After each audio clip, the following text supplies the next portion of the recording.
Okay, today's shop tips episode is going to be a little bit longer. What I'm going to show you how to do is wrap a CRF 250L header. I'm wearing gloves because I don't want fiberglass splinters. This is a factory header, and I went ahead and got this wet so I can wrap it a little tighter. I'm just going to trim this junk off the end. There we go.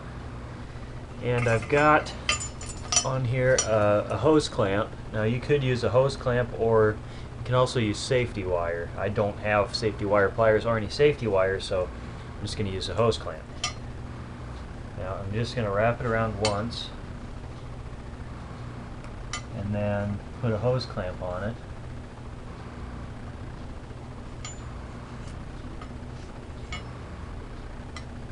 Now I'm leaving enough room to move this flange just a little bit.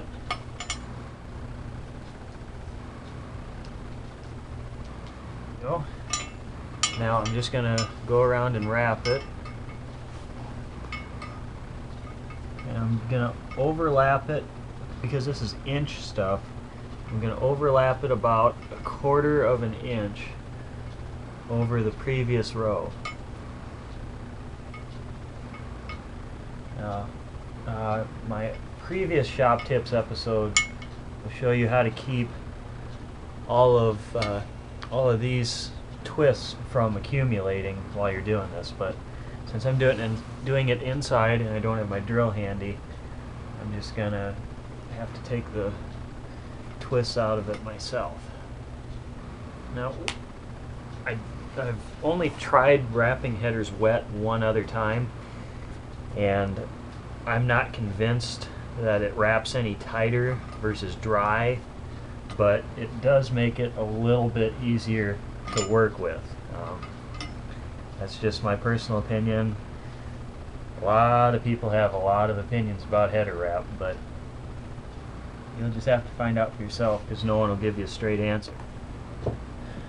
It's important to keep a lot of tension on this and wrap it really tight, because if you have it loose and then you put it on your vehicle and run your engine to cure this, it's going to look bad and it's going to fall apart.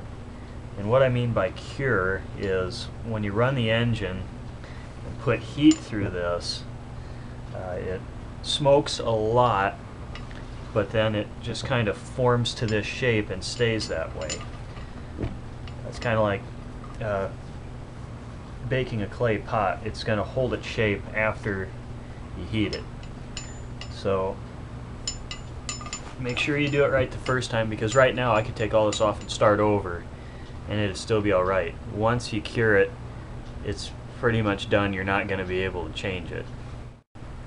Alright, to finish it off, I put another hose clamp on it, and I usually double wrap each end just so it's got a little bit more for the clamp to grip. Not really necessary with a hose clamp, but that double wrap is a really good idea if you're going to use safety wire to hold this stuff on, which either one will work. This is just what I had handy, so it's what I used. And there is a wrapped CRF 250L header. Okay, what's happened is I went for a ride and there's quite a bit of smoke coming off of the header wrap. That's normal. It's in its curing process. Obviously, if you have a full header on a 4-cylinder motorcycle all wrapped up like my CB500, it's going to smoke a lot more. But don't freak out, that's normal.